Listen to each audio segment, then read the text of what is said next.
Bismillahirrahmanirrahim. Assalamu alaikum, dear students. This is Imran Sir from FEI. This is class 9th history chapter number first French Revolution. तो आज हम पहला chapter history का start करने जा रहे हैं. ये हमारा पहला लेक्चर है.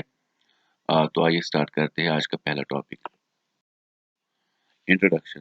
अगर हम बात करें जो ये फ्रेंच रेवोल्यूशन का चैप्टर है, ये स्टार्ट होता है एक इवेंट से जो कि 1789 में 14 जुलाई को हुआ. क्योंकि उस साल में या उस दिन में हम कह सकते हैं कि मॉर्निंग में तकरीबन 7,000 के करीब लोग जमा हुए पेरिस में टाउन हॉल के सामने. जो वहाँ पे पेरिस में टाउन हॉल था, तो Paris is the capital of France. तो वहाँ पे काफ़ी ज़्यादा हम कह सकते हैं सिचुएशन काफ़ी टेंस थी. वहाँ पे एक रूमर फैला कि किंग ने अपने ट्रूप्स या जो अपनी फौज है उनको वहाँ पे ऑर्डर दिया है कि आप प्रोटेस्टर्स वगैरह पे गोलियां चलाइए. जिस पर ये 7,000 के करीब जो लोग जमा थे वो स्टार्ट करते हैं गवर्नमेंट बिल्डिंग्स को अटैक करना. और वहाँ पे वो हॉर्डेड एमिनिशन ढूंढने के लिए मतलब वहाँ पे तलाश करते हैं कि कहीं पर हथियार वगैरह तो नहीं है, क्योंकि उनको क्या बनानी थी, पीपल्स मिलिशिया. वो लोगों की आर्मी बनाना चाहते थे. और उसके बाद वो eastern part of the city की तरफ चले गए, जहाँ पर वहाँ का मतलब जो फेमस एक प्रिजन था जिसका नाम था बेस्टाइल प्रिजन.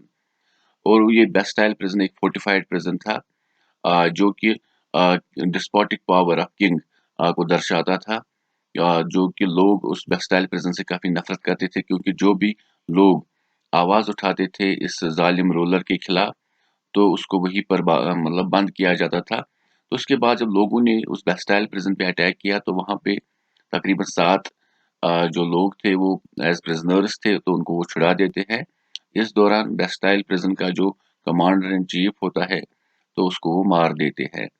उसके बाद ये जो प्रोटेस्ट्स या हम कह सकते हैं रिवोल्ट वगैरह, ये पूरे पेरिस में फैलते हैं. उसके बाद कंट्री साइड में, तो यूरोप में यूजुअली कंट्री साइड कहा जाता है रूरल एरियाज को, तो वहाँ पे भी काफ़ी ज़्यादा प्रोटेस्ट वगैरह ये होता है. एक्चुअली में उस वक्त जो फ्रांस था, फ्रांस में प्राइसेस ऑफ ब्रेड काफ़ी ज़्यादा हाई हो चुकी थी. क्योंकि अगर हम बात करें, ब्रेड जो है वो फ्रांस के लोगों का स्टैपल फूड था. जैसे हम राइस खाते हैं ना, हमारा वो स्टैपल फूड है, इसी तरह से वहाँ पे भी इनका था. तो ये इवेंट्स चलते गए और फाइनली किंग जो फ्रांस का होता है उसको एग्जीक्यूट किया जाता है. तो ये हम आगे इंशाल्लाह सारी स्टोरीज पढ़ेंगे और ये काजेस भी पढ़ेंगे कि ये इवेंट आखिर क्यों हुआ. तो उसके लिए हमें यहाँ पे पढ़ना होगा French society during the late 18th century. तो लेट 18th सेंचुरी एक्चुअली यहाँ पे हम बात करने जा रहे हैं 1780s ऑनवर्ड्स. यहाँ पे फ्रांस में सिचुएशन कैसी थी. अगर हम बात करें 1774 में फ्रांस का एक नया किंग बना जिसका नाम था लुइस 16. तो लुइस 16 जिस डायनास्टी से था, उस डायनास्टी का नाम था बोरबॉन डायनास्टी. तो ये बोरबॉन डायनास्टी बहुत समय से फ्रांस पे रूल कर रही थी. और अगर हम बात करें तो फ्रांस ने हेल्प की 13 कॉलोनीज ऑफ अमेरिका को आज़ादी दिलाने के लिए, क्योंकि अमेरिका भी ब्रिटिश कॉलोनी थी. तो ब्रिटिशर्स से आज़ादी दिलाने के लिए फ्रांस ने उनकी हेल्प की. तकरीबन 7 सालों तक फ्रांस अपने कॉमन एक एनिमी मतलब ब्रिटेन से लड़ता रहा. इस दौरान काफ़ी ज़्यादा ड्रेन ऑफ वेल्थ हुआ, क्योंकि जब भी एक कंट्री जंग वगैरह लड़ती है तो उसको हथियार वगैरह की ज़रूरत पड़ती है, या फौज को तनख्वाह वगैरह भी देनी पड़ती है, ज़्यादा फौज भी रखनी पड़ती है. इसके अलावा रेगुलर एक्सपेंसेस जो कंट्री में होते हैं, maintaining army, court, officers, universities, तो उसके लिए भी काफ़ी पैसा चाहिए. लेकिन दूसरी तरफ अगर बात करें, तो फ्रांस में जो ट्रेजरी थी या खजाना था वो एम्प्टी था. तो जंग के दौरान तकरीबन 1 बिलियन लिवरेस का कर्जा चढ़ता है फ्रांस पर. इससे पहले भी इन्होंने 1 बिलियन लिवरेस का कर्जा लिया था. तो ये तकरीबन 2 बिलियन लिवरेस के बराबर होता है. और इसको चुकाने के लिए इनको 10% के हिसाब से इंटरेस्ट रेट भी देना पड़ता है. और साथ में अगर हम बात करें, जो ये किंग लुइस 16 था, इनकी शादी हुई थी एक ऑस्ट्रियन प्रिंसेस के साथ जिसका नाम था मैरी एंटोनिटी. तो वो भी काफ़ी ज़्यादा एक्सपेंसेस वगैरह करती थी. उससे भी लोग नफ़रत करते थे, उससे भी लोग पसंद नहीं करते थे. तो अगर हम देखें पॉलिटिकली काफ़ी वीक रूलर था लुइस 16.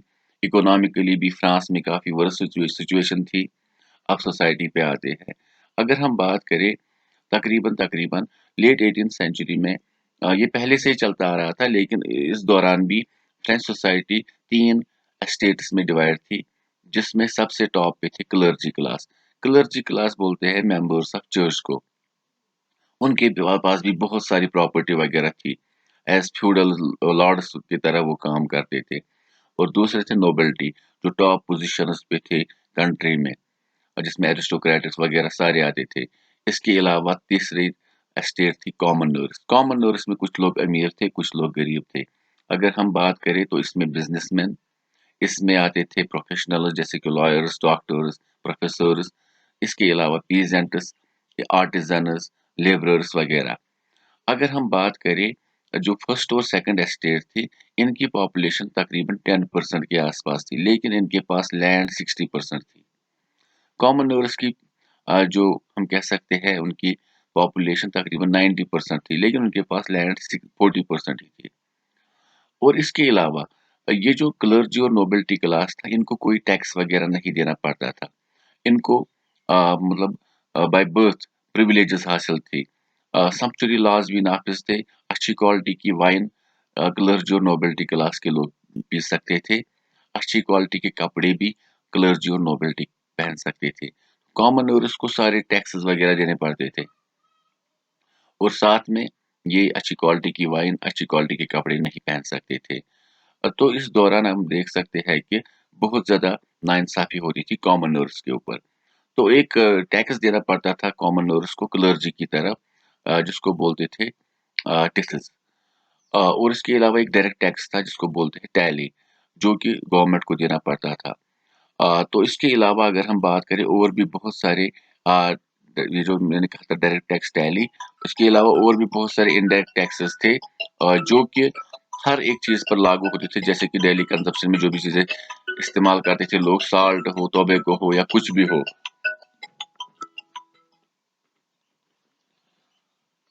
तो इस हिसाब से हमने देखा कि फ्रांस में सिचुएशन काफी ज्यादा वर्स थी।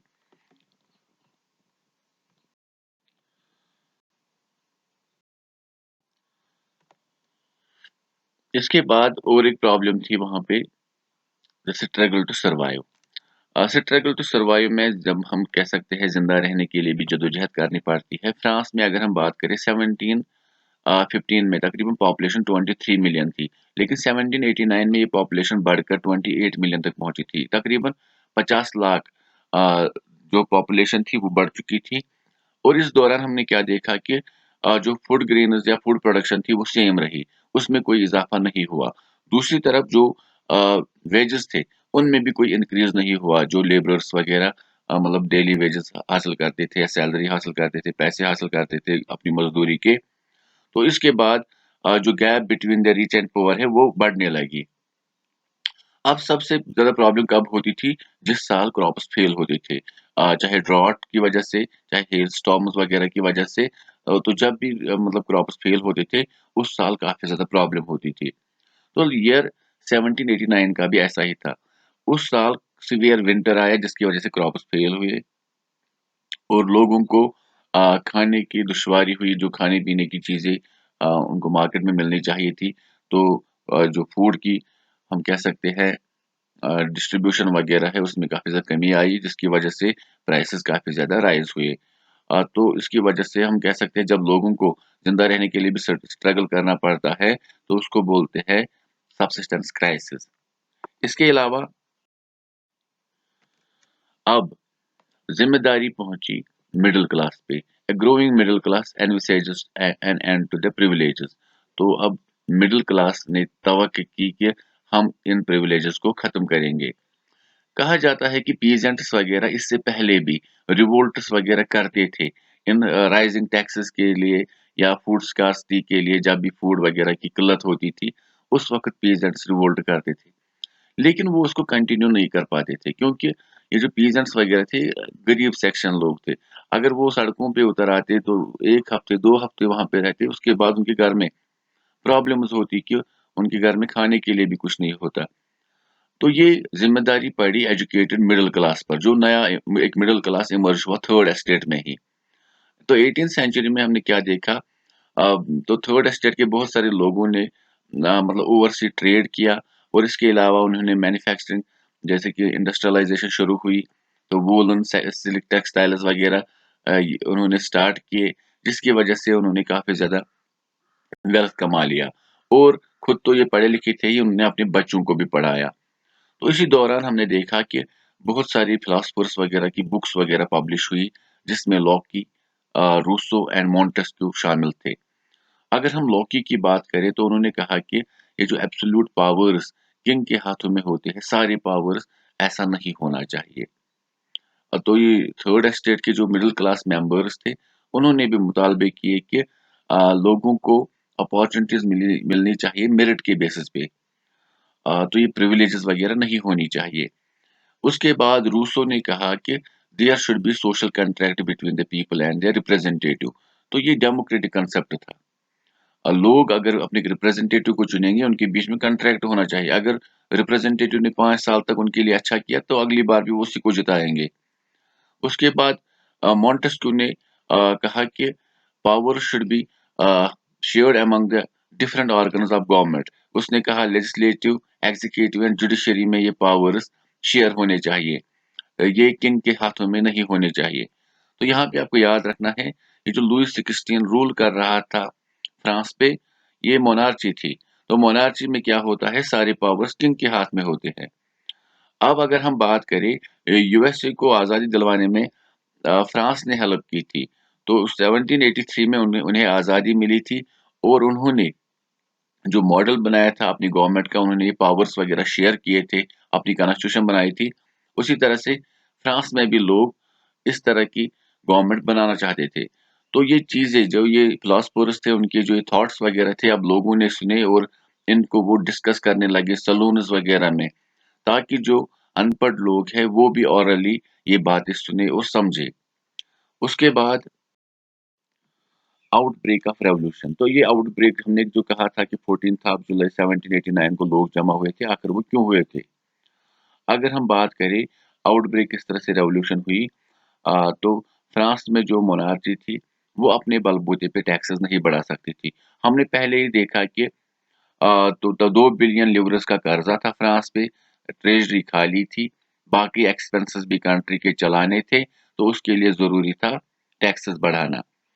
तो अगर हम बात करें इसके लिए किंग को एस्टेट्स जनरल, जो एक बॉडी होती थी जहाँ पे टैक्सेस वगैरह के रिलेटेड, हम कह सकते हैं कि वहाँ पे डिसीजन लिया जाता था, तो उसमें मीटिंग बुलानी थी।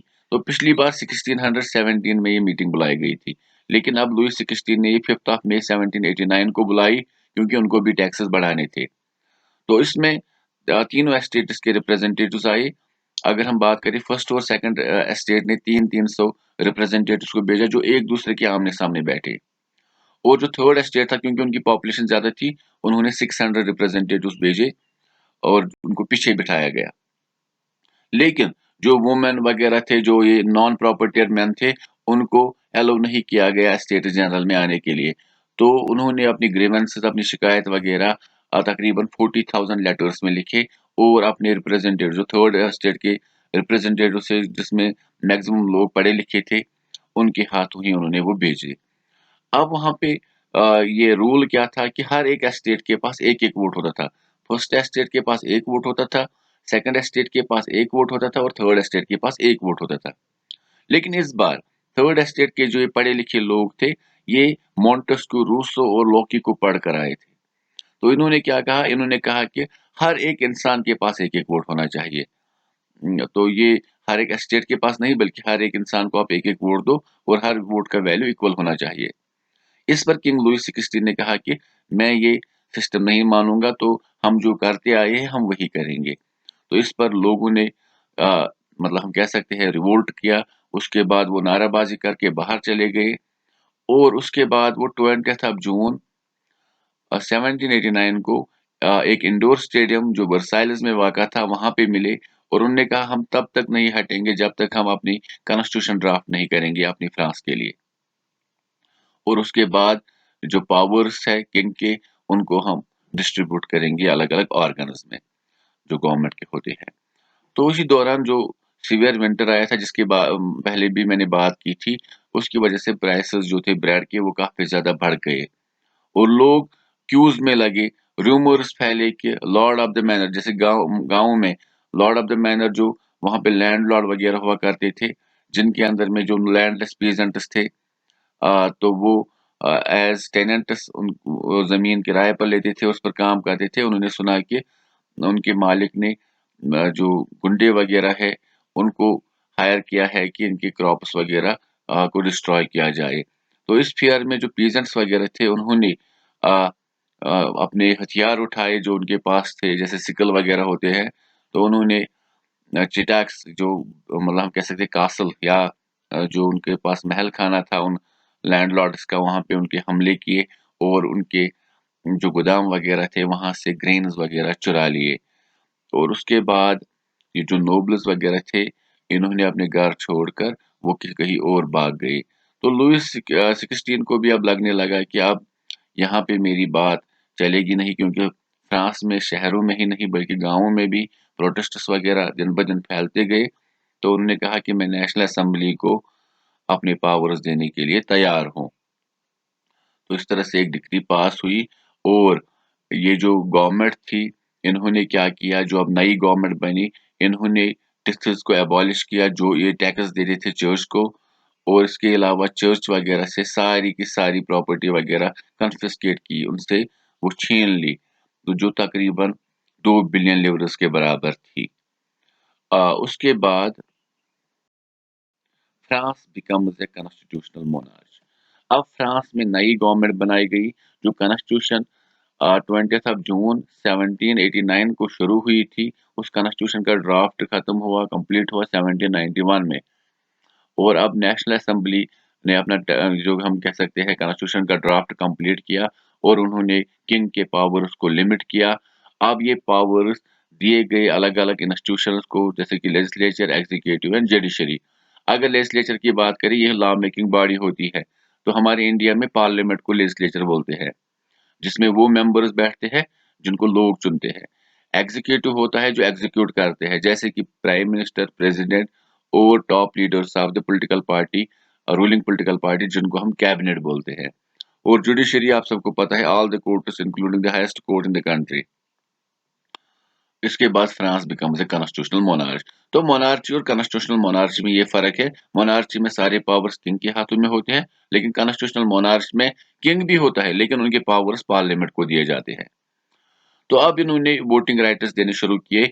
इन्होंने कहा, ये अनफॉर्चुनेटली इन्होंने सारे लोगों को वोटिंग राइट्स नहीं दिए। इन्होंने कहा man about 25 years of age, तो जो 25 साल के ऊपर मर्द है और जो टैक्सेस देंगे, कितने, एक लेबरर जो 3 दिन में कमाता है उसके बराबर के टैक्सेस जो जो भी इंसान, जो जो भी मर्द देते हैं, उनको वोटिंग राइट्स है।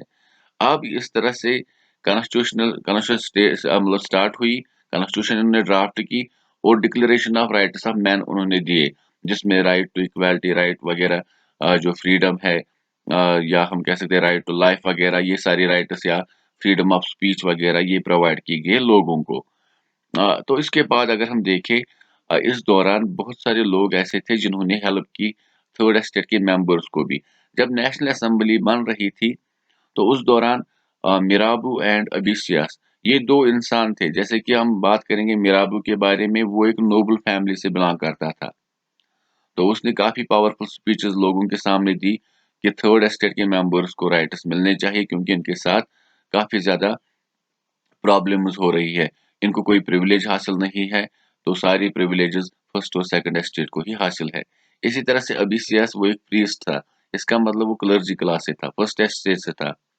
उसने भी एक पैम्फलेट लिखा जिसका टाइटल था what is the third estate. तो उन्होंने भी काफी हेल्प की। तो इंशाल्लाह फ्रांस अब कॉन्स्टिट्यूशनल मॉर्च बना, तो इंशाल्लाह हम अगले वीडियो में बाकी चीजें कवर करेंगे। तब तक के लिए स्टे सेफ, फी अमान अल्लाह।